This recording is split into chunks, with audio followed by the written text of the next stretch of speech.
Some lives begin like fairy tales only to end as brutally realistic novels. Imagine a Russian Grand Duchess born into the opulent world of Romanov palaces, where every wish seemed attainable. But the life of Grand Duchess Maria Pavlovna the Younger defied that script. Revolution stripped her of everything: family, fortune, homeland, transforming her from a symbol of imperial power into a penniless refugee in Paris. Her journey is one of stunning, painful metamorphosis. From emperor's granddaughter to skilled embroiderer, from survivor of an empire's collapse to an author chronicling her lost world.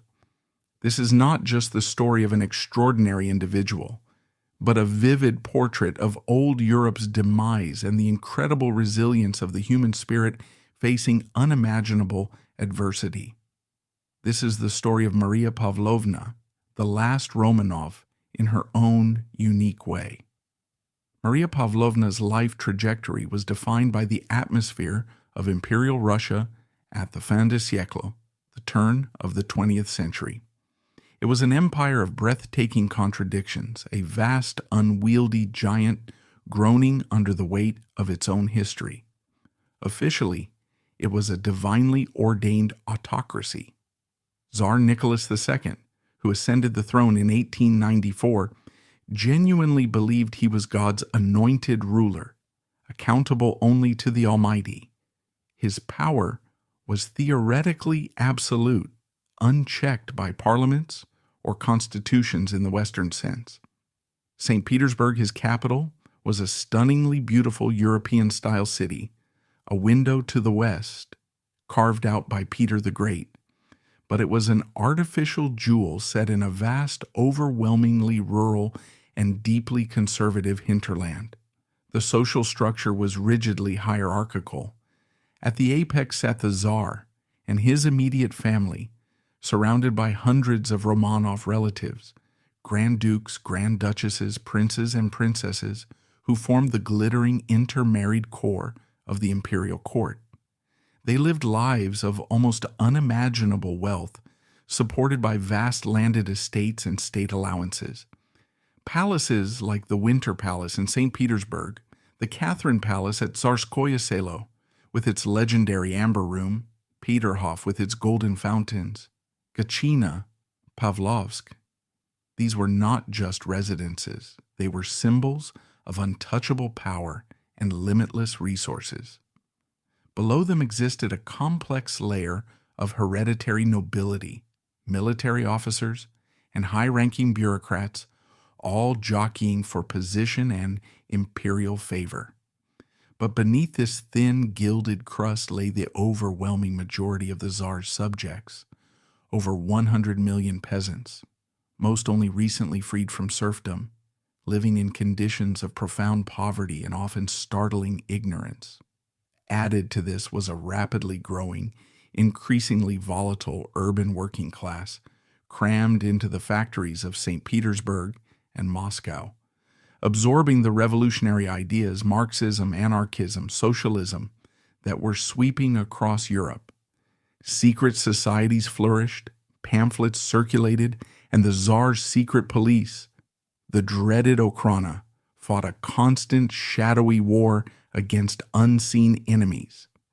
Acts of terrorism, particularly assassinations of government officials, were becoming alarmingly frequent. The assassination of Maria's own grandfather in 1881 was a stark warning that even the Tsar himself was not safe. Into this opulent but deeply unstable world, Maria Pavlovna was born on April 18, 1890. It was precisely into the heart of this gilded cage, shadowed by violence, that Maria Pavlovna arrived. Her pedigree was impeccable, a perfect illustration of how European royalty functioned like one vast, extended family. Her father was Grand Duke Paul Alexandrovich, the sixth and youngest son of Tsar Alexander II. This placed him close to the throne, a prominent figure in the imperial hierarchy. Grand Duke Paul was known for his charm, good looks, and a sensitive, artistic nature somewhat at odds with the rigid military expectations placed upon Romanov men. He served with distinction in the elite Horse Guards regiment, but was perhaps more at home in artistic circles. Her mother was Princess Alexandra Georgievna of Greece and Denmark, known affectionately as Aline. Aline brought another layer of intricate royal connections. Her father was King George I of Greece, and her mother was Grand Duchess Olga Konstantinovna of Russia. This meant Aline was both a Greek princess and a Russian Grand Duchess by birth through her mother. Crucially, Aline's father, the King of Greece, was the brother of two extremely powerful women, Queen Alexandra of Great Britain and Empress Maria Feodorovna of Russia. This network placed Aline, and subsequently her children, at the very heart of the European royal web, connecting St. Petersburg, Athens, Copenhagen, and London. The marriage of Grand Duke Paul and Princess Aline, Alexandra of Greece and Denmark, in 1889 was considered a brilliant dynastic match, but by all accounts it was also a genuine love story. Aline was young, vibrant, and deeply loved by her husband and the Russian public. Their happiness seemed complete when their first child, Maria Pavlovna, our protagonist, was born on April 18, 1890. The family resided in a magnificent palace on the English embankment in St. Petersburg, overlooking the Neva River. A year later, in 1891, the beloved Aline was pregnant again. Their future seemed assured, bathed in the golden light of imperial privilege. But tragedy, a recurring theme in Romanov history, struck with shocking swiftness. In September 1891, Princess Aline, then just 21 years old and 7 months pregnant with her second child, Dmitri, was staying at the family estate, Ilinsko, outside Moscow. She was attending a glittering ball hosted by her husband's brother, Grand Duke Sergei. Aline, known for her high spirits, engaged in a playful exertion. Some accounts say she overexerted herself dancing, others that she jumped into a boat. Whatever the trigger, she collapsed suddenly. Panic ensued. She was rushed back to the house and premature labor was unstoppable. On September 18, 1891, Aline gave birth to a son, Dmitri Pavlovich. But Aline's life was slipping away. The exertion had caused severe complications, likely eclampsia. She fell into a coma almost immediately after the birth. For 6 agonizing days, Grand Duke Paul kept vigil, but the doctors were helpless. On September 24, 1891, Princess Alexandra of Greece and Denmark, Grand Duchess of Russia, died. She never regained consciousness, never held her newborn son. The impact on Grand Duke Paul was catastrophic. He adored Aline. Her sudden tragic death shattered him. He was left a 31-year-old widower with 2 infants, Maria, just 17 months old, and the tiny, vulnerable newborn, Dmitri. This loss irrevocably altered the course of all their lives. Maria and Dmitri grew up in the opulent St. Petersburg Palace, surrounded by portraits of the beautiful mother Maria barely knew and Dmitri never met at all. Maria later wrote about this spectral presence, the sense of a loving ghost hovering just beyond reach, a void at the very center of her existence. Grand Duke Paul, however, struggled profoundly, perhaps seeking solace, perhaps simply succumbing to his romantic nature. He soon embarked on a relationship that would lead to his ruin within the rigid confines of the imperial family. He fell passionately in love with Olga Valerianovna Karnovich, a beautiful, intelligent, and charismatic woman. The problem? Olga was technically a commoner, and more scandalously, she was already married to one of Paul's own aides-de-camp, Erich Gerhard von Pistolkors. Paul forced Pistolkors to divorce Olga, and then, defying all convention and warnings, he began living openly with her. This was already a major scandal, but Paul wanted more. He wanted to marry Olga. He petitioned his nephew, Tsar Nicholas II, for permission. Nicholas was caught in an impossible bind. He was personally fond of his uncle Paul, but the rules of the House of Romanov, codified by Paul I, were explicit. Members of the imperial family could only marry equals without forfeiting their rights and titles. Marriage to a commoner, especially a divorcee, was absolutely forbidden for a Grand Duke in line to the throne, however distantly. More powerfully, the Tsar was heavily influenced by his mother, the formidable Dowager Empress Maria Feodorovna, who represented the unwavering traditionalism of the dynasty. Permission was unequivocally refused. Grand Duke Paul, perhaps inheriting some of the Romanov stubbornness, made his choice. In 1902, while traveling abroad, he married Olga morganatically in a simple Orthodox ceremony in Livorno, Italy. He knew the consequences. The Tsar's reaction was exactly as predicted and utterly ruthless. Paul was stripped of all his imperial ranks, his military commands, and banished from Russia indefinitely. His vast properties were placed under guardianship, and, in the cruelest blow, custody of his children from his first marriage, Maria and Dmitri, was removed from him. They were forbidden to live with their father and his new wife. Suddenly adrift, their fates now rested entirely in the hands of their cousin, the Tsar. So at the tender ages of 12 and 11, Maria and Dmitri were orphaned again. Their mother dead, their father exiled and disgraced in their eyes and the eyes of the court. They were now pawns in a dynastic drama, their lives entirely at the mercy of the Tsar. Nicholas II, perhaps feeling a sense of familial obligation despite his uncle's transgression, decided to place the children in what he likely considered the most suitable environment, the household of Paul's older brother, Grand Duke Sergei Alexandrovich, and his wife, Grand Duchess Elizabeth Feodorovna. This move transported Maria and Dmitri from the shadow of their father's scandal into the very heart of Romanov power, piety, and ultimately, danger. Grand Duke Sergei was not just any uncle. He was the Tsar's uncle, the fifth son of Alexander II, and the immensely powerful Governor-General of Moscow.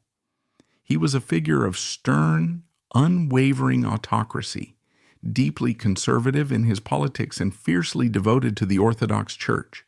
He was tall, imposing, and commanded respect, if not affection. His marriage to Ella was known to be complex. It was widely rumored, though never proven, that Sergei was homosexual, and their union was childless and perhaps largely platonic. Grand Duchess Ella, born Princess Elizabeth of Hesse and by Rhine, was a figure of almost mythical stature.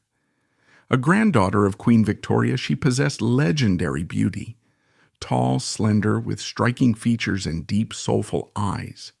She was also the older sister of Empress Alexandra Feodorovna. Ella had married Sergei in 1884, converting to Russian Orthodoxy in 1891, a move born of genuine spiritual conviction that initially dismayed her Protestant family back in Germany and England. Deeply affected by the death of her only child years before, Ella was increasingly turning away from the glittering, superficial world of the court towards intense piety and charitable works.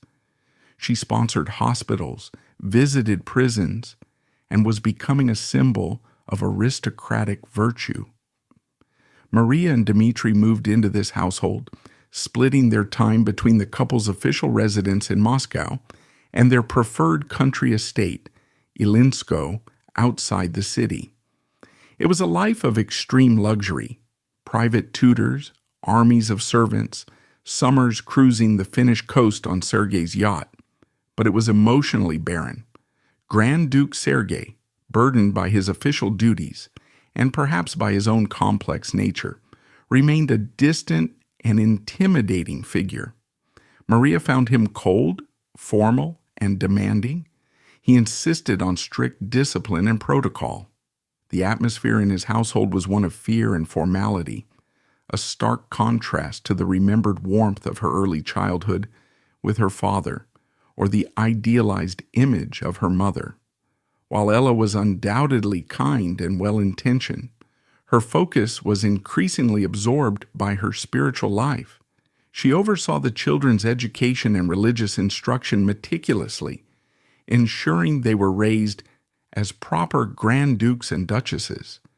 She provided Maria with a model of elegance and piety, but the warm, maternal affection Maria craved was largely absent.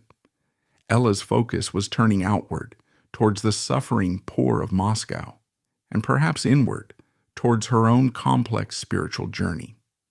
Maria later described her aunt's kindness as having an abstract quality, lacking genuine personal warmth. Years later, reflecting on this period, Maria wrote with a certain coolness, suggesting a relationship built on duty and respect rather than deep emotional connection. Isolated within this grand but cold household, Maria and Dmitri's bond intensified. They became inseparable, relying on each other for emotional support, creating their own private world amidst the formality. Dmitri, inheriting his father's charm and good looks, became Maria's fierce protector, her closest confidant. Maria, in turn, adored her brother, looking up to him and depending on his presence. This intense codependency, forged in shared trauma and isolation, would shape both their lives, sometimes destructively, in the years to come. Maria herself developed into a complex young woman. She was undeniably intelligent, excelling in her studies, particularly languages. She possessed a sharp wit, sometimes bordering on sarcasm, a defense mechanism perhaps. She was also increasingly aware of her position, developing the innate sense of authority and entitlement common to Romanovs. But beneath the surface, the shyness and insecurity noted by contemporaries persisted. She was an orphan, living on the charity of relatives, constantly aware of her father's disgrace. She longed for connection but struggled to find it. This precarious existence was violently shattered on February 17, 1905. The tremors of the 1905 revolution, sparked by the Bloody Sunday massacre in January, were shaking the empire. Grand Duke Sergei, as Governor-General of Moscow and an uncompromising symbol of the autocracy, was a prime target for revolutionary terrorists. On that fateful afternoon, Maria and Dmitri were playing in the courtyard of the Nicholas Palace within the Moscow Kremlin, where Sergei had recently moved his household for safety. Sergei left the palace alone in his carriage to attend a meeting at the governor's mansion. As his carriage passed through the Senate Square, a young socialist revolutionary, Ivan Kalyaev, stepped forward and threw a powerful bomb directly into the Grand Duke's lap. The explosion was immense, instantly killing Sergei and his coachman, demolishing the carriage and shattering windows hundreds of yards away. Maria and Dmitri heard the blast from the courtyard. Chaos erupted. Ella, inside the palace, heard it too, and instinctively knew what had happened. She rushed out coatless into the snow-covered square. What she found was a scene of utter horror. The carriage was wreckage. Body parts were scattered across the blood-stained snow. Calmly, stoically, Ella began directing the recovery efforts, kneeling down herself, according to eyewitnesses, to pick up the unrecognizable fragments of her husband. It was an act of almost superhuman composure in the face of unimaginable violence. For Maria and Dmitri, the trauma was profound. Their guardian, the stern but familiar figure who represented stability, however cold, had been literally blown apart just yards away. The abstract threat of revolution had become terrifyingly real, bloody, and personal. It underscored the fragility of their world, the violence simmering just beneath the gilded surface. Ella's extraordinary response in the days that followed cemented her path toward sainthood, but it also signified her final emotional withdrawal from the young lives entrusted to her care. Shortly thereafter, Ella made her final break with the secular world. She sold her vast collection of jewels, including priceless family heirlooms and even her wedding ring.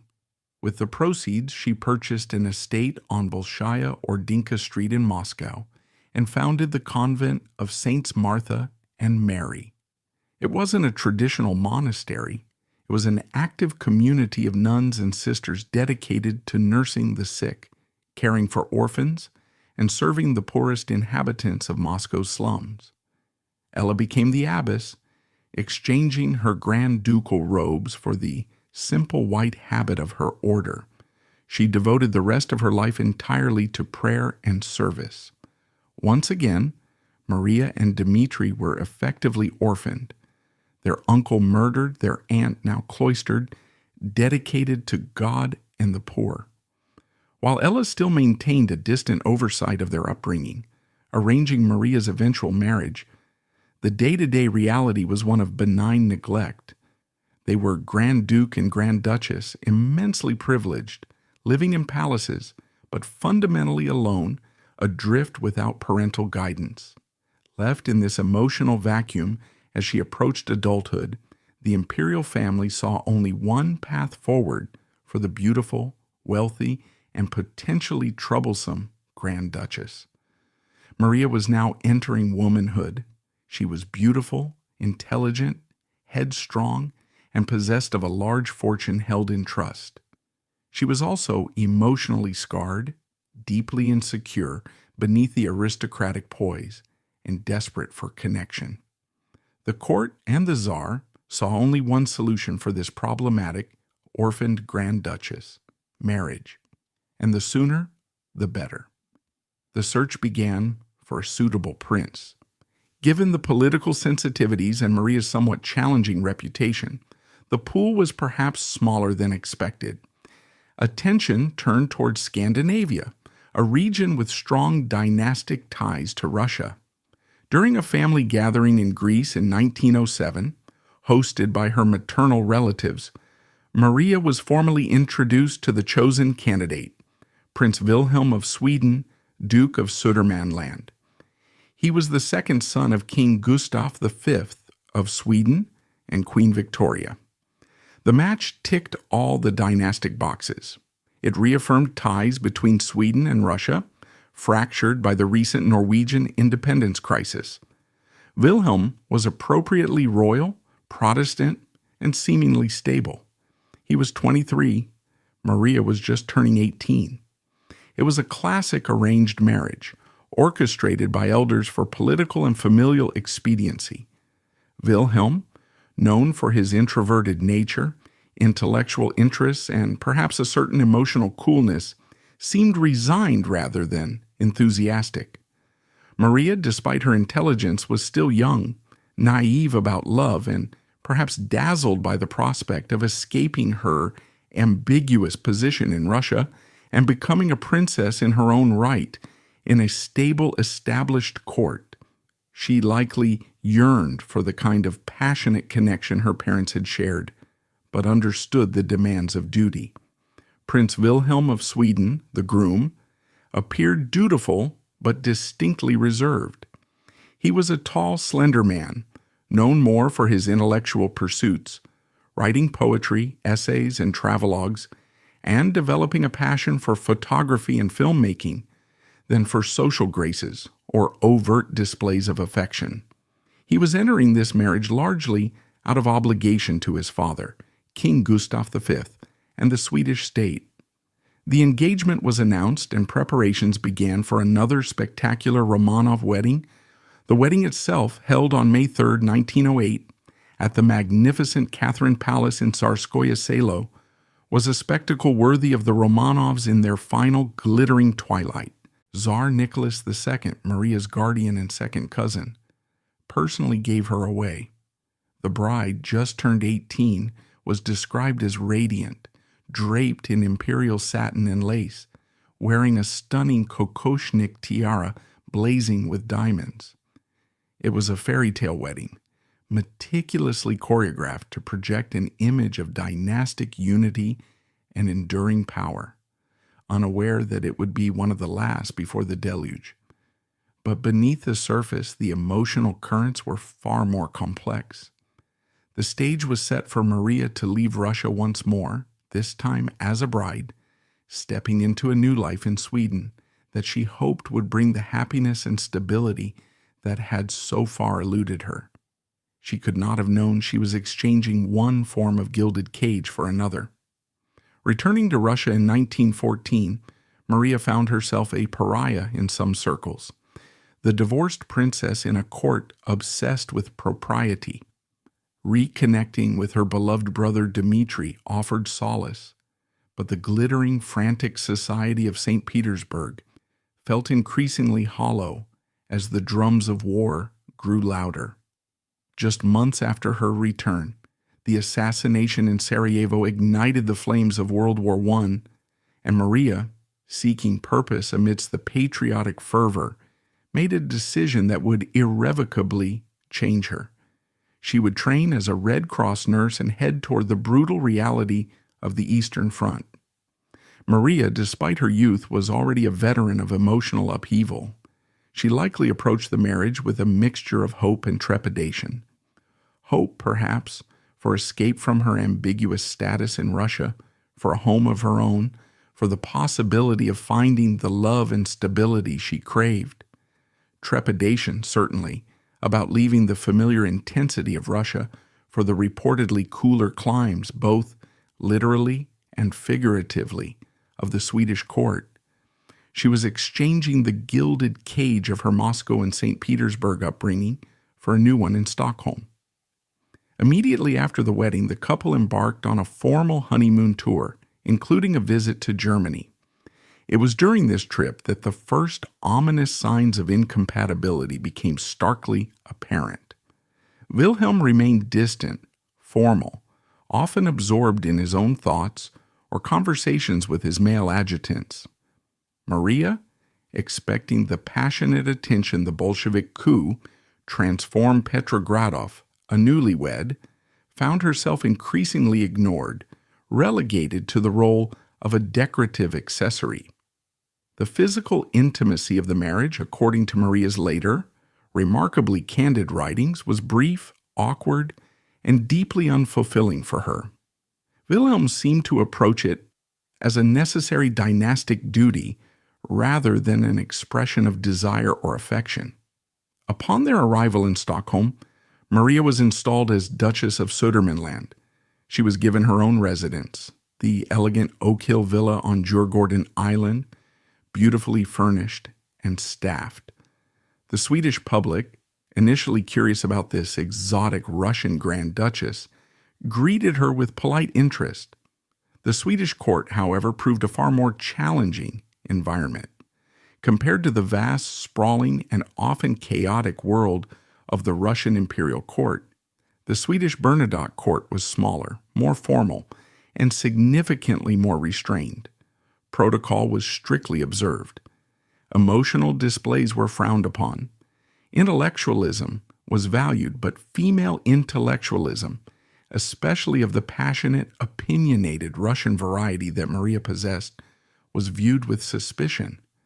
Maria felt stifled almost immediately. She found the endless rounds of official duties tedious, the conversation stilted, the atmosphere emotionally frigid. Her attempts at warmth and spontaneity were often met with cool disapproval. Her sharp wit, honed in the intense environment of her youth, was perceived as arrogance. Her Russian background, initially a point of exotic interest, quickly became a source of friction. She was seen as too loud, too emotional, too demanding, essentially too Russian for the reserved sensibilities of the Swedish elite. Wilhelm offered little support or understanding. He retreated further into his own world, his writing, his naval duties, his expeditions, and the company of his close circle of male friends. This circle included figures like Niels von Dardal, an artist, and Tor Bergstrom, a physician, with whom Wilhelm shared deep intellectual and possibly emotional bonds. Whispers about Wilhelm's lack of interest in women, and speculation about his true sexual orientation, rumors that existed even before the marriage, intensified within court circles. While concrete proof is lacking and historical diagnosis is fraught, it's clear that whatever Wilhelm's private inclinations, heterosexual passion for his wife, was demonstrably absent. He treated Maria with formal politeness, but offered no companionship, no emotional intimacy, no real partnership. Maria felt utterly alone, isolated in a foreign land, bound to a man who was essentially a stranger. "My loneliness was terrifying," she would later write. The contrast between the cold reality of her marriage and the passionate ideal she had perhaps constructed, fueled by the memory of her parents' love match, was devastating. Yet, dynastic duty remained. Despite the emotional chasm, the primary purpose of the marriage, producing an heir, was achieved relatively quickly. On May 8, 1909, just over a year after the wedding, Maria gave birth to a son. He was named Leonard Gustav Nicholas Paul Bernadotte. The birth secured the succession within Wilhelm's line and fulfilled Maria's core obligation as a royal wife. One might have hoped that the arrival of a child would bridge the gap between the couple, creating a shared focus, a common bond. It did not. Wilhelm remained distant, treating Leonard with the same formal reserve he showed his wife. Maria, scarred by her own motherless childhood and perhaps struggling with postpartum depression or simply overwhelmed by her unhappiness, found motherhood itself a complex and difficult experience. She adored her son, certainly, but she did not find the all-consuming maternal fulfillment that society expected. She felt trapped, her identity reduced to mother of the heir, her own intellectual and emotional needs completely ignored. The birth of Leonard, paradoxically, seemed to solidify her sense of being imprisoned rather than providing solace. Her unhappiness began to manifest in rebellion. Small acts at first, flouting minor rules of protocol, engaging in spirited debates deemed unsuitable for a princess, developing friendships outside the approved court circle.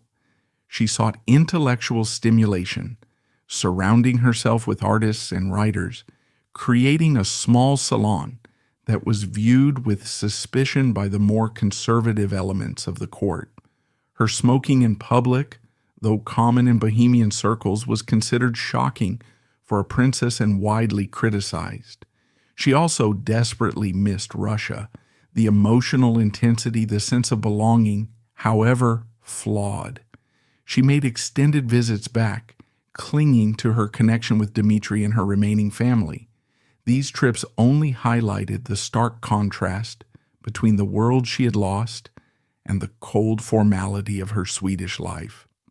By 1911 and 1912, the situation had deteriorated significantly. Maria was no longer just unhappy, she was desperate. She felt herself suffocating intellectually and emotionally. The polite facade of the marriage crumbled under the weight of mutual resentment. Wilhelm, tired of her difficult nature and perhaps eager to return to his preferred bachelor lifestyle, offered little resistance to the idea of separation. Maria, meanwhile, saw escape as a matter of survival. In 1913, Maria made her move. She traveled to Paris ostensibly for a visit, but with the firm intention of not returning to her husband. From Paris, she contacted her cousin, Tsar Nicholas II, and pleaded her case. She described the profound unhappiness of her marriage, the emotional isolation, her feeling of being fundamentally incompatible with Wilhelm, and the Swedish court, she begged him to grant her a divorce. This was an extraordinary request. Royal divorces were exceedingly rare, scandalous, and usually only granted in cases of blatant infidelity or abandonment, and even then, only with the consent of all parties and ruling monarchs. For a princess to initiate a divorce based on personal unhappiness was almost unprecedented. Nicholas II was placed in a difficult position. Divorce went against the teachings of the Orthodox Church and the traditions of the Romanov dynasty. It would cause a diplomatic incident with Sweden. Yet Maria was his ward, his relative. He knew her history of trauma and perhaps felt a degree of sympathy for her plight. Furthermore, Maria likely wielded the implicit threat of her considerable personal fortune, still held in trust, but potentially a factor in negotiations. Simultaneously, negotiations occurred between the Russian and Swedish courts. King Gustav V of Sweden, while deeply displeased by the scandal and the insult to his son, was also pragmatic. The marriage was clearly a failure. Forcing the couple to remain together would only prolong the public embarrassment. An agreement was reached. In late 1913, Tsar Nicholas II officially dissolved the marriage by imperial decree, and the divorce became final in early 1914. But the price of that freedom was brutal, and it would haunt her for the rest of her life. The terms of the divorce, dictated by Swedish law and royal protocol, stipulated that the custody of their son, Prince Leonard, would remain solely with his father and the Swedish crown. Maria was allowed visitation rights, but Leonard, then just 5 years old, was to be raised in Sweden as a Swedish prince. She was forced to make an agonizing choice: her freedom or her child. She chose freedom, but the guilt and grief of that separation became a permanent scar. Imagine the final parting. The official photographs show a strained formality, Maria poised but perhaps hiding immense pain, Wilhelm coolly detached, and young Leonard caught between them, likely confused, perhaps sensing the finality of the moment. Maria was walking away not just from a failed marriage, but from her role as a mother in the daily life of her son. Choosing personal freedom over motherhood, under the harsh terms dictated by the Swedish court, Maria secured her divorce. Carrying the permanent scar of this separation, she turned back towards her homeland. She returned to Russia in the spring of 1914. She was 24 years old. She had her title back, Grand Duchess Maria Pavlovna of Russia. She had her freedom. But she was a divorcee, a status that carried significant social stigma, especially in aristocratic circles. She was the princess who had failed at her primary duty, and she was the mother who had, in the eyes of the world, abandoned her child. She arrived back in St. Petersburg, a city teetering on the edge of the abyss.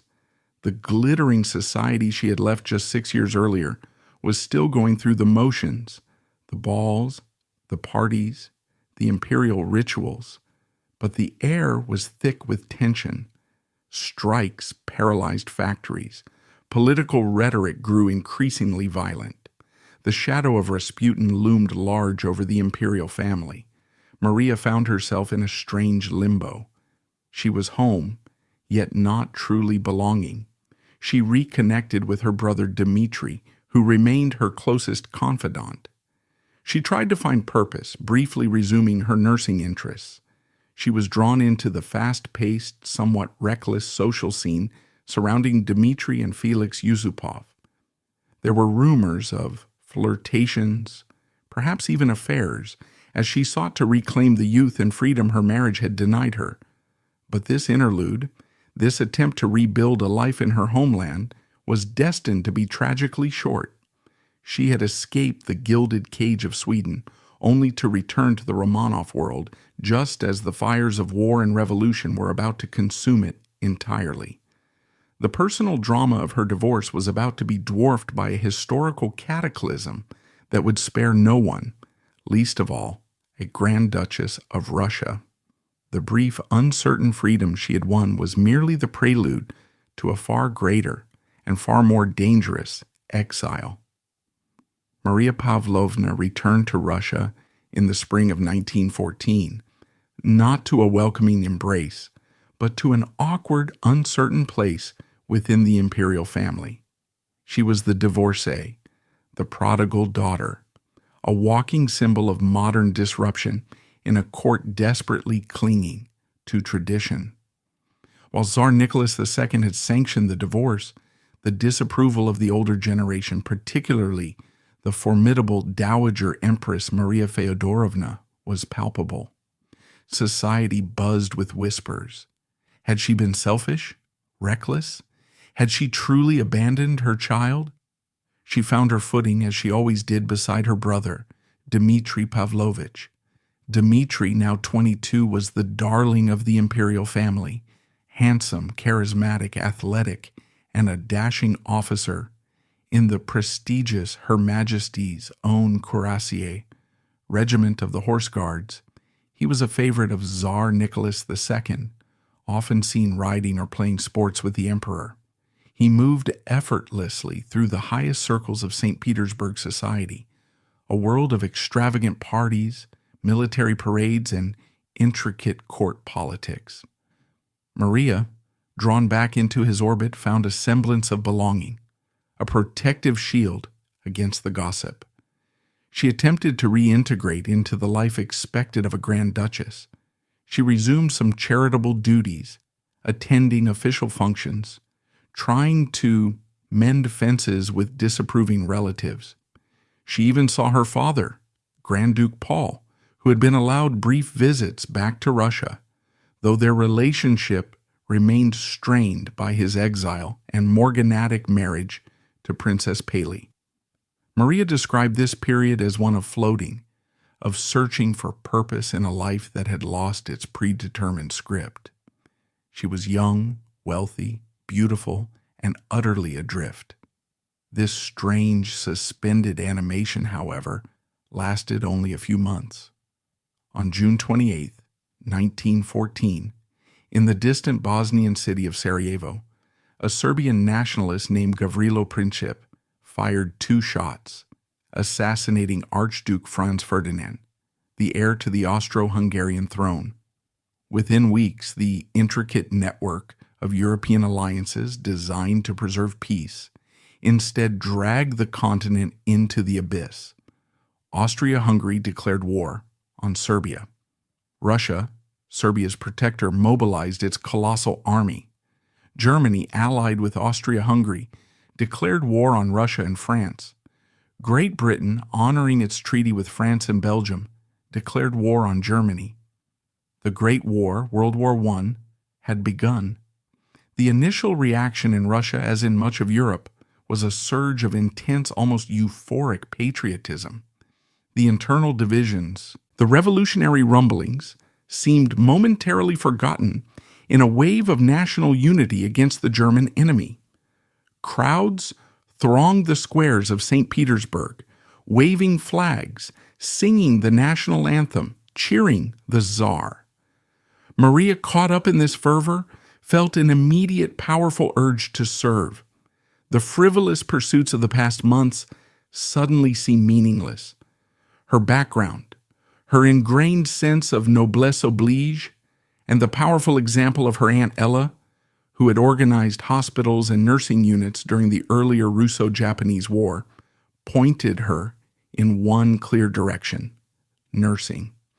This wasn't merely a fashionable pastime for aristocratic ladies, a way to be seen rolling bandages for photographers.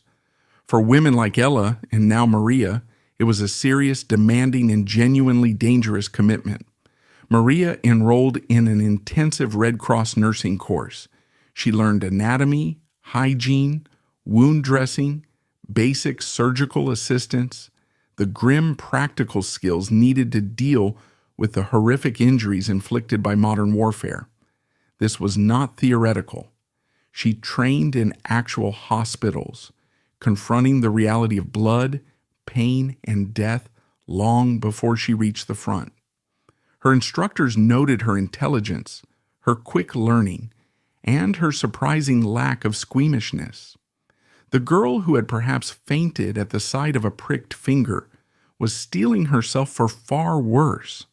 Upon completing her training in late 1914 or early 1915, Maria didn't seek a comfortable post in a Petrograd hospital. She volunteered for frontline duty. She was assigned to a mobile medical unit serving the Northwestern Front, initially facing the Germans in East Prussia, and later in the regions of modern-day Poland and Lithuania. Life in a field hospital was a brutal immersion into a world utterly alien to her upbringing. These were often makeshift facilities, tents, commandeered buildings, sometimes just hastily dug shelters, located perilously close to the fighting. The conditions were primitive, inadequate sanitation, constant shortages of medicine and supplies, overwhelming numbers of casualties arriving directly from the trenches, often horrifically wounded by artillery shells, machine guns, and poison gas. Maria worked alongside professional nurses, volunteer sisters, and orderlies, performing the grueling, often heartbreaking tasks of wartime nursing. She cleaned and dressed wounds festering with infection. She assisted surgeons in amputations performed with basic equipment and limited anesthesia. She held the hands of dying soldiers, writing last letters to their families, offering what little comfort she could amidst the industrial-scale slaughter. In her memoirs, she described this period with a raw, unsentimental honesty. She wrote of the constant exhaustion, the numbing exposure to suffering, the stench of death and disinfectant, the gnawing fear during artillery barrages. She recounted specific incidents, a young soldier begging her to save his shattered leg, knowing amputation meant a life of destitution, another dying in her arms, mistaking her for his mother in his final delirium. These experiences stripped away the last vestiges of her aristocratic detachment. She was no longer just a Grand Duchess, she was Sister Maria, sharing the same dangers, the same hardships, the same profound sense of helplessness as the ordinary women around her. Yet, amidst the horror, she also found moments of connection and purpose. She developed a deep respect for the stoicism and resilience of the common Russian soldier, the muzhik, who endured unimaginable suffering with quiet courage. She formed bonds with her fellow nurses, finding camaraderie in shared exhaustion and grim duty. She discovered within herself a capacity for hard work and a surprising fortitude. The spoiled princess, the scandalous divorcee, was proving to be remarkably strong, capable, and compassionate. She served near the front for approximately 2 years, moving with the ebb and flow of the brutal campaigns. Her service wasn't continuous. There were periods of leave back in Petrograd, but her commitment was genuine and deeply felt. Later, she even helped to establish and fund a hospital specifically for wounded soldiers in the city of Pskov, demonstrating her ongoing dedication. These years were transformative. They exposed her to the raw, unvarnished reality of Russian life, far removed from the insulated world of the court. She saw the courage of the Russian people, but also the catastrophic incompetence of the military leadership, the crumbling infrastructure, the growing sense of despair as the war dragged on with no end in sight. This experience gave her a perspective, a grounding in reality, that many of her Romanov relatives, cocooned in the capital, tragically lacked. It was a brutal education, but one that equipped her in ways she couldn't yet imagine for the even greater upheavals to come. But while Maria was gaining this brutal education in reality at the front, the very foundations of the empire were crumbling back in the capital, largely unseen by those in power. The initial patriotic unity had evaporated under the relentless pressure of military defeat, staggering casualties, and severe economic hardship. Food and fuel shortages crippled the cities. Strikes became endemic. Inflation soared. The Tsar's government seemed paralyzed, incapable of managing the war effort or addressing the growing domestic crisis. And at the very heart of this dysfunction festered the bizarre and toxic influence of Grigory Rasputin. Rasputin, the semi-literate Siberian peasant mystic, had achieved an almost hypnotic hold over Empress Alexandra Feodorovna. Alexandra, a deeply religious and fiercely devoted mother, believed Rasputin was a holy man sent by God, the only person capable of alleviating the suffering of her beloved son, Tsarevich Alexei, who suffered from hemophilia. Even minor bumps or bruises could trigger life-threatening internal bleeding, and Rasputin seemed, through prayer or perhaps sheer force of personality and hypnotic suggestion, able to calm the boy and stem the bleeding when doctors failed. This gave him unparalleled access and influence, with Tsar Nicholas II spending long periods away from the capital at military headquarters, effectively acting as his own commander-in-chief. Alexandra was left largely in charge of domestic affairs, and she increasingly relied on Rasputin's advice, not just on spiritual matters, but on political appointments. Ministers were hired and fired based on Rasputin's whims or pronouncements. Competent officials were dismissed, replaced by corrupt or incompetent sycophants favored by the mystic and his shadowy circle. Rumors swirled of Rasputin's debauchery, of his control over the empress, of German influence at court. Whether true or not, the perception was devastating. Rasputin became the symbol of everything rotten and corrupt within the autocracy. The monarchy's prestige plummeted.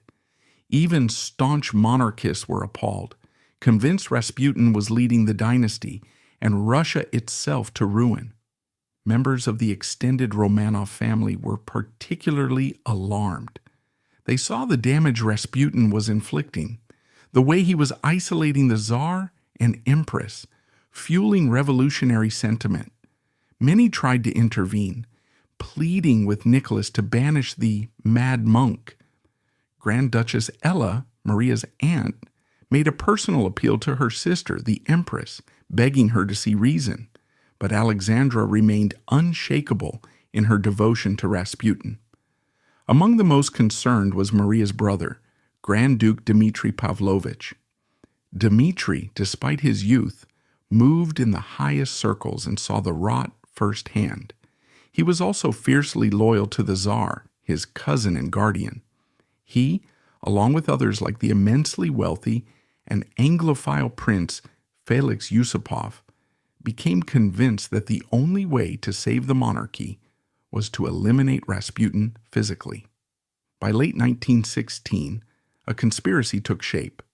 The core group included Dmitry, Felix Yusupov, Vladimir Purishkevich, a military doctor, Stanislaw Lazovert, and a Lieutenant Sukhotin. Their plan was audacious, amateurish, and ultimately gruesomely successful. On the night of December 29th to 30th, 1916, Felix Yusupov lured Rasputin to his family's magnificent Moika palace on the pretext of meeting his beautiful wife, Irina. The details of what happened next have become legendary, largely thanks to Yusupov's own dramatic and likely embellished accounts. The story involves cyanide-laced cakes and wine, followed by Yusupov shooting Rasputin in the cellar. Believing him dead, the conspirators went upstairs, only for Rasputin to revive, stagger out into the snowy courtyard, and be shot several more times by Purishkevich. Finally, they bound his body and threw it through a hole in the ice into the freezing Malaya Nevka River. Grand Duke Dmitry's precise role in the actual killing remains debated. Some accounts place him directly in the cellar. Others suggest he waited upstairs or drove the car used to transport the body. What is undisputed is that he was a key member of the conspiracy, present at the palace and involved in the planning and aftermath. News of Rasputin's death spread like wildfire. Initially, there was widespread, albeit private, celebration in Petrograd society. Many believed the evil genius was gone, and now the Tsar would finally see reason. They were tragically mistaken. Empress Alexandra was incandescent with grief and rage. Rasputin wasn't just an advisor, he was her spiritual anchor, the perceived savior of her son. His murder was a personal attack, a betrayal by members of her own extended family. She demanded immediate and severe retribution. Tsar Nicholas II was caught. He understood the political damage Rasputin had caused, but he adored his wife and felt bound to uphold the law even against his own relatives. Murder, even of a reviled figure, could not go unpunished. The investigation quickly identified the conspirators. Felix Yusupov, protected by his marriage into the immediate imperial family, was merely exiled to one of his vast country estates. Purishkevich, a civilian politician, faced minimal consequences. But Dmitri, a Grand Duke and a serving military officer, could not be so easily dismissed. Alexandra reportedly demanded he be stripped of his rank and executed. Nicholas refused to go that far. Instead, he banished Dmitri to serve with Russian forces on the remote Persian front. It was a harsh punishment, sending him far from the capital and the center of power. But in a profound historical irony, this exile almost certainly saved Dmitri's life. Had he remained in Petrograd, he would undoubtedly have been arrested and likely executed by the Bolsheviks just months later. For Maria, who was likely back in Petrograd on leave, or having completed her nursing service by this time, the news of her brother's involvement and exile was devastating. Dmitri was her closest emotional tie, the one constant in her turbulent life. His disgrace and banishment felt like another abandonment, another loss. It also highlighted the growing desperation and dysfunction within the imperial family, the sense that events were spiraling utterly out of control. The murder, intended to save the monarchy, had instead deepened the chasm between the Tsar and his relatives, further isolating the ruling couple at the moment they most needed support. The conspirators believed they had saved Russia. Instead, they had merely removed a symptom while the disease raged unchecked. The removal of Rasputin did nothing to stem the tide of revolution. If anything, it removed one convenient scapegoat, leaving the Tsar and Empress solely responsible in the public eye for the ongoing disasters of the war and the collapsing domestic situation. The winter of 1916 to 1917 was exceptionally harsh. Food supplies in Petrograd dwindled. Bread lines grew longer. Factories closed due to fuel shortages. The atmosphere in the capital was thick with hunger, cold, and a simmering, explosive rage. The final act began in late February 1917. It started as revolutions often do with women. On International Women's Day, thousands of women textile workers in Petrograd went on strike, pouring into the streets, demanding bread. They were soon joined by other striking workers, students, and ordinary citizens. The protests swelled over the next few days, the crowds growing larger, bolder, their slogans shifting from bread to down with the autocracy and stop the war. Tsar Nicholas II, disastrously out of touch at military headquarters, hundreds of miles away, ordered the Petrograd garrison commander to suppress the demonstrations by force. On February 26th, troops fired into the crowds, killing dozens. It was meant to intimidate. Instead, it ignited the final explosion. The next day, February 27th, the Petrograd garrison mutinied. Regiment after regiment refused orders, shot their officers, and poured out of the barracks to join the revolution. Soldiers and workers mingled, sharing weapons, seizing control of arsenals, police stations, and government buildings. The Winter Palace itself was occupied. The symbols of Tsarist power crumbled within hours.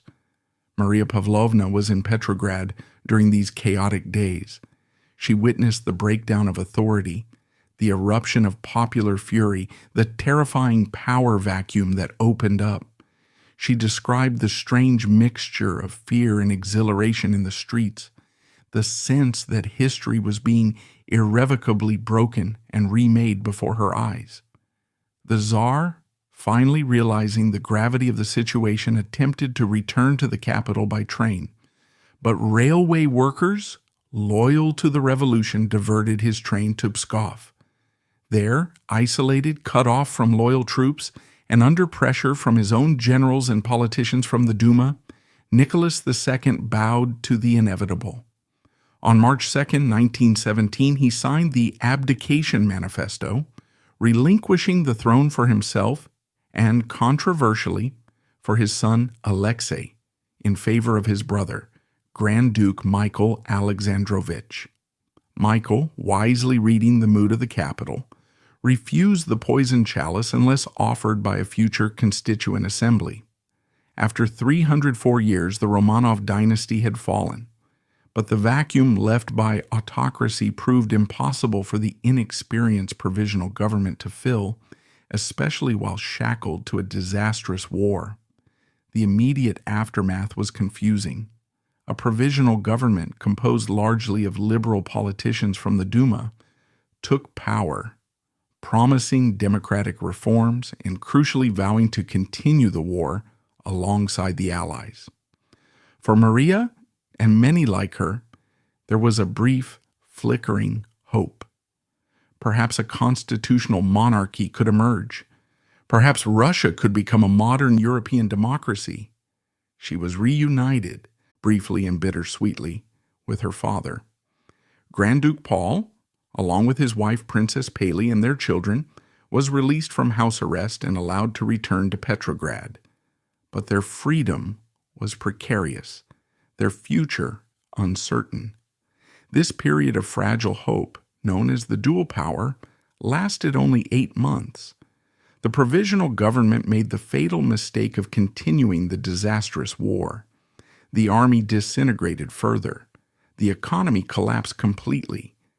And into this vacuum stepped Vladimir Lenin and the Bolsheviks with their ruthlessly simple slogans, peace, land, and bread, and all power to the Soviets. On October 25, 1917, the Bolsheviks launched their coup. Red Guards stormed the Winter Palace, arresting the ministers of the provisional government. Lenin proclaimed the establishment of a Soviet republic. This was not a transition. It was a rupture. The Bolsheviks were not interested in democracy or constitutionalism. They were dedicated Marxist revolutionaries committed to overthrowing the old order entirely through class warfare and terror. For Maria Pavlovna and everyone associated with the old regime, the October Revolution was the beginning of the nightmare. Titles were abolished, church lands were confiscated, banks were nationalized, private property was seized.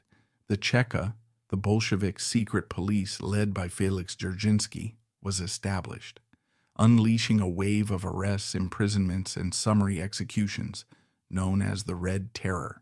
Stripped of her title and assets, living under constant surveillance, Maria knew staying was untenable. Her survival instinct, honed during the war, kicked into high gear. She knew she had to get out, but escaping Bolshevik Russia was infinitely more dangerous than leaving Sweden. It required courage, cunning, luck, and the willingness to abandon everything once more. The pampered Grand Duchess, the dedicated nurse, was about to become a desperate fugitive. The Bolshevik seizure of power in October 1917 wasn't a clean transition. was the beginning of a brutal and chaotic civil war that would tear Russia apart for the next 5 years. For Maria Pavlovna, still in Petrograd, the immediate aftermath was a period of terrifying uncertainty. The familiar structures of her world had not just cracked, they had disintegrated. Law and order vanished, replaced by arbitrary decrees, revolutionary tribunals, and the omnipresent threat of the Cheka. Initially, like many aristocrats who hadn't fled immediately, she existed in a strange twilight zone. Her title was gone, her palace likely requisitioned or looted, her bank accounts frozen. She was forced to rely on selling personal possessions, jewelry, objet d'art, anything portable, on the black market simply to buy food and fuel. She moved into smaller, more anonymous lodgings, trying to disappear into the vastness of the city. But anonymity was a luxury a Romanov Grand Duchess could scarcely afford. Her face was known. Her name was infamous. The Red Terror intensified throughout 1918. Former imperial officials, military officers, landowners, priests, and anyone deemed a bourgeois element or counter-revolutionary were targeted. Arrests became nightly occurrences. Summary executions in the cellars of the Cheka headquarters at the Lubyanka were commonplace. Fear was the new currency of Petrograd. Maria witnessed this descent into brutality firsthand. Friends and acquaintances disappeared. Stories circulated of horrific violence. The fate of the Tsar and his immediate family, held captive far away in Ekaterinburg, was unknown but feared. Maria knew, with chilling certainty, that her own Romanov blood made her a marked woman. Staying in Petrograd was suicide. Her escape plan was born of desperation and driven by the primal instinct to survive. Her goal was twofold. First, to reach territory controlled by the anti-Bolshevik white armies, hoping for their eventual victory. Second, failing that, to escape Russia altogether. The journey would be fraught with peril, requiring forged documents, bribes, disguises, and nerves of steel. She was not alone in this desperate endeavor. Accompanying her was Prince Sergei Mikhailovich Putyatin, a nobleman and former officer she had known from before the revolution. Their relationship deepened amidst the shared danger, and he became her partner in escape. Their initial plan was to head south towards the Caucasus region, where white resistance under General Denikin was gathering strength. The journey itself, undertaken sometime in 1918, was a nightmare. Russia's transportation network had collapsed. Traveling by train was chaotic and dangerous, involving packed carriages, constant stops, searches by suspicious Red Guards, and the ever-present risk of betrayal. Maria the Grand Duchess, accustomed to private imperial trains, now found herself crammed amongst peasants, soldiers, and fellow fugitives, her heart pounding at every checkpoint. She relied on disguise. The elegant Parisian gowns were replaced by simple, rough clothing. She adopted a false identity, trying to appear as an ordinary woman caught up in the turmoil, but her aristocratic bearing, her refined features, her fluent French and English, these were dangerous tells. She had to consciously suppress a lifetime of ingrained habits to learn to be invisible. Her most valuable asset, paradoxically, was the remnant of her former wealth, jewels. Before leaving Petrograd, she had managed to secure a small cache of diamonds and pearls, sewing them into the linings of her clothes. These became her emergency fund, used sparingly and with extreme caution to bribe officials, secure passage, or buy food when necessary. Trading jewels for bread was the stark reality of her new existence. After a grueling journey, Maria and Putyatin reached the spa town of Kislovodsk in the North Caucasus. For a brief period, it seemed like a sanctuary. The town, nestled in the foothills, was relatively untouched by the fighting, and a small community of displaced aristocrats and Romanov relatives had gathered there, clinging to a semblance of their old lives, desperately hoping the white armies would prevail. Among them were Maria's aunt, Grand Duchess Maria Georgievna, and other Romanov cousins. But the sanctuary was an illusion. The Bolsheviks were consolidating their power, and the Red Terror knew no geographical boundaries. Local Cheka agents kept a close watch on the aristocratic refugees. Arrests began in Kislovodsk, too. Maria witnessed friends and relatives being dragged away, their fates unknown, but feared. The net was closing in again. Staying was no longer an option. They had to get out of Russia entirely. Their new escape route led west, through the chaotic, war-torn landscape of Ukraine. Ukraine in late 1918 and 1918 was a maelstrom. It had declared independence after the revolution, but was now a battleground contested by multiple factions. The Bolsheviks, the White Russians, Ukrainian nationalists under Simon Petlura, anarchist, peasant armies led by figures like Nestor Makhno, and initially German forces who had occupied the region under the now defunct Treaty of Brest-Litovsk. It was a land of shifting borders, competing authorities, and widespread violence. Traveling through this landscape was incredibly dangerous. Maria and Putyatin moved often by peasant cart, sometimes finding passage on military trains, navigating a treacherous path through territories controlled by constantly changing forces. They faced suspicion from all sides. To the Reds, they were aristocrats. To the Whites, their flight might seem suspicious. To the Nationalists, they were Russians. Maria's memoirs recount this period with a sense of breathless tension. She describes nights spent hiding in barns, days traveling under false names, moments of sheer terror when confronted by armed patrols. It was during this leg of the journey that the famous incident at the bridge occurred. Facing a suspicious Red Army sentry demanding their papers, Maria, instead of shrinking in fear, instinctively tapped into her Grand Ducal past. She adopted an air of haughty indignation, questioning the guards' impertinence for daring to stop her. The sheer, unexpected audacity of her performance, the ingrained assumption of authority even in peasant clothes, completely flustered the young soldier who simply waved them through. It was a moment of high-stakes improvisation, a glimpse of the Romanov steel beneath the refugees' disguise. Their destination was the border with Romania. Romania, though battered by its own wartime experiences, was a monarchy ruled by the formidable Queen Marie. Maria hoped to find sanctuary there.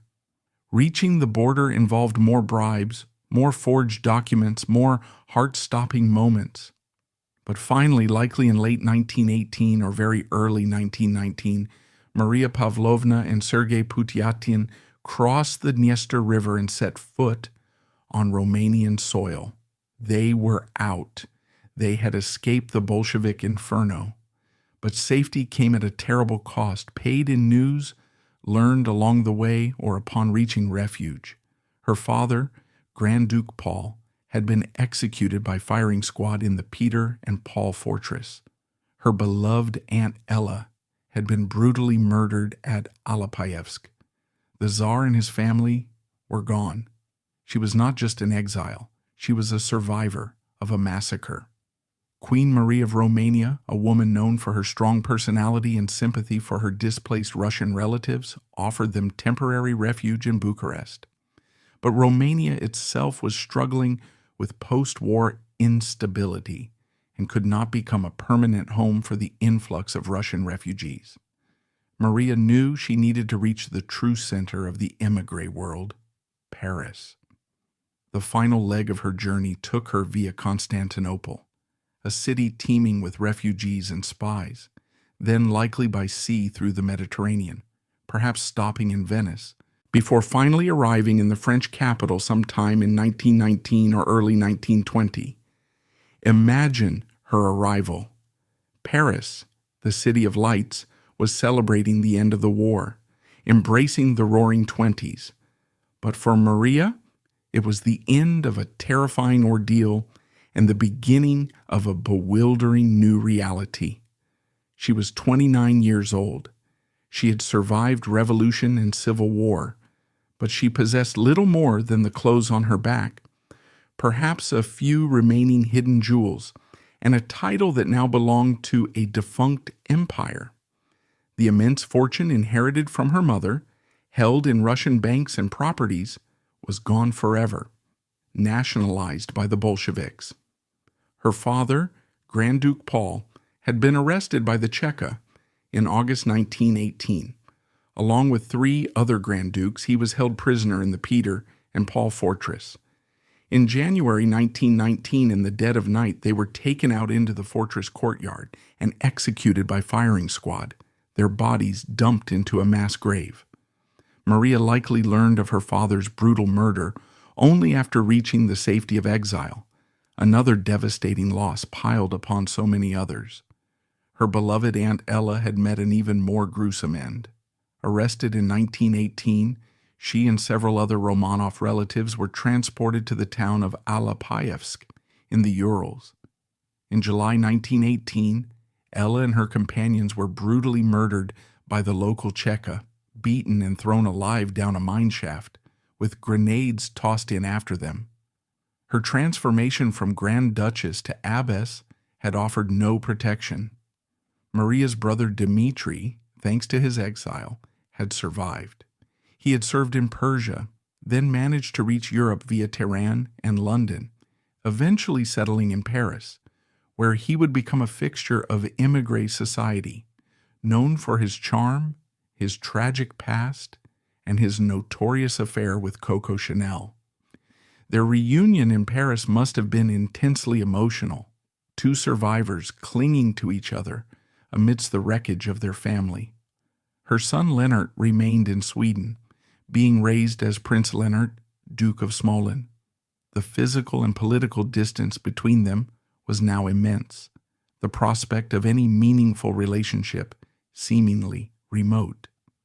So Maria Pavlovna stood in Paris, the capital of hope and modernity, yet she was effectively an orphan, a widow, a mother separated from her child, and a penniless refugee. The sheer weight of her past, the Romanov name, the lost palaces, the murdered relatives, was both her only remaining asset and her heaviest burden. Paris in the 1920s was a magnet for the Russes Blancs, the white Russian immigrants.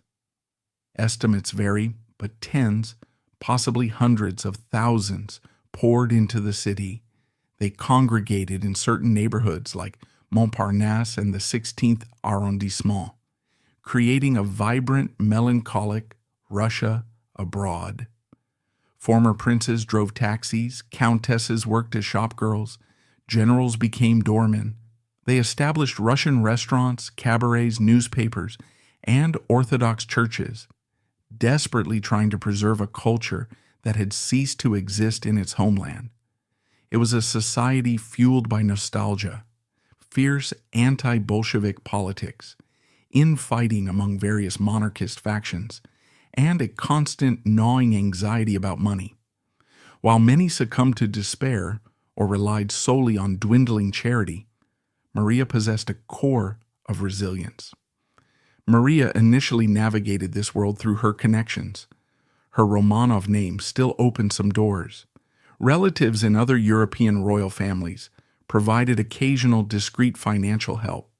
She reconnected with Dmitri, who, despite his own precarious finances, moved in glamorous circles, including the artistic avant-garde and the fashion world.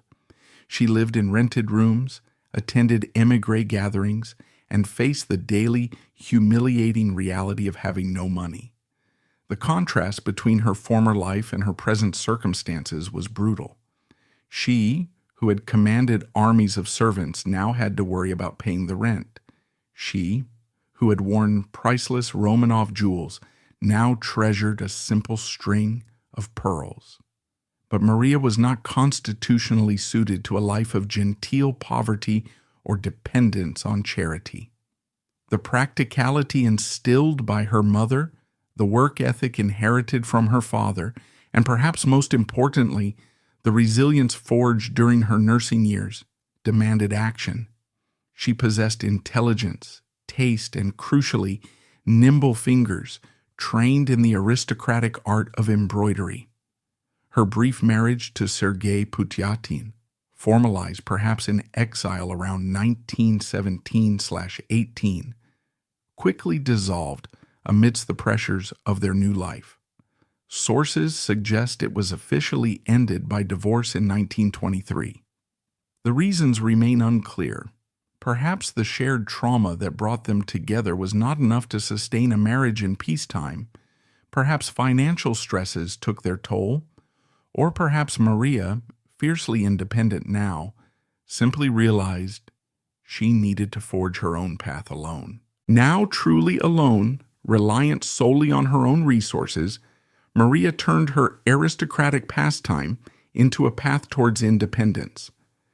Embroidery, for upper-class women of her time, was more than just a pastime. It was a highly refined skill, often involving intricate designs, gold and silver thread, even seed pearls. Russian embroidery traditions, in particular, were ancient, rich, and visually stunning, drawing on Byzantine folk and ecclesiastical motifs. Maria had learned these techniques as part of her education, likely finding solace and focus in the repetitive, meticulous work during her lonely childhood, and later, during the war. Now in Paris, this seemingly anachronistic skill became her unexpected lifeline. She realized that the craftsmanship she possessed, and that many other impoverished émigré noblewomen also possessed, had potential commercial value in the fashion-obsessed capital. Paris couture was always searching for the new, the exotic, the luxurious. And what could be more exotic or luxurious than authentic Russian embroidery, crafted by the hands of a real Grand Duchess? The idea for Kitmir began to take shape.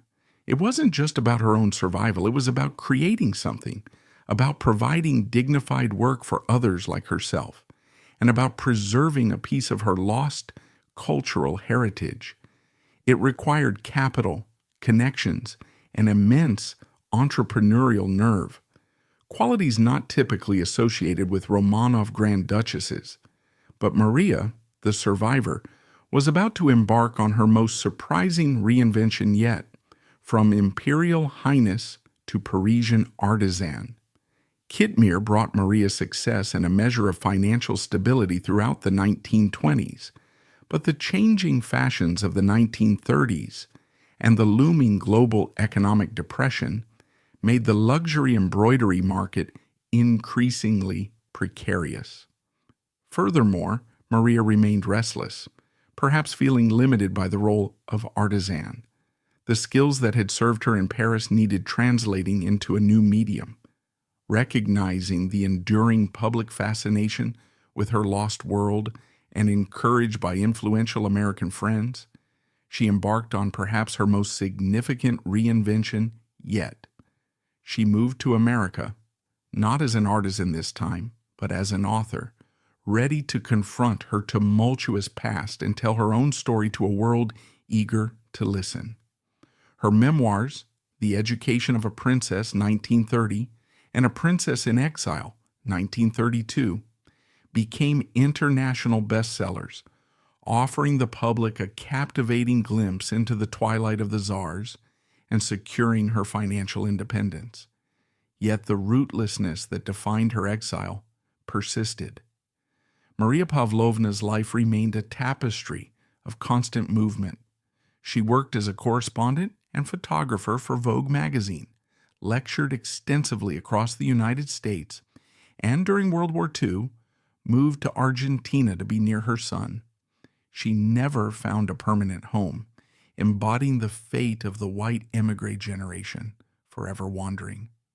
Her long, restless journey finally ended in Constance, West Germany, where she died in 1958, forever a Grand Duchess of a vanished empire. Ultimately, Maria Pavlovna's journey proved that true nobility lay not in birthright, but in the resilience to reinvent oneself amidst the ruins of a lost world.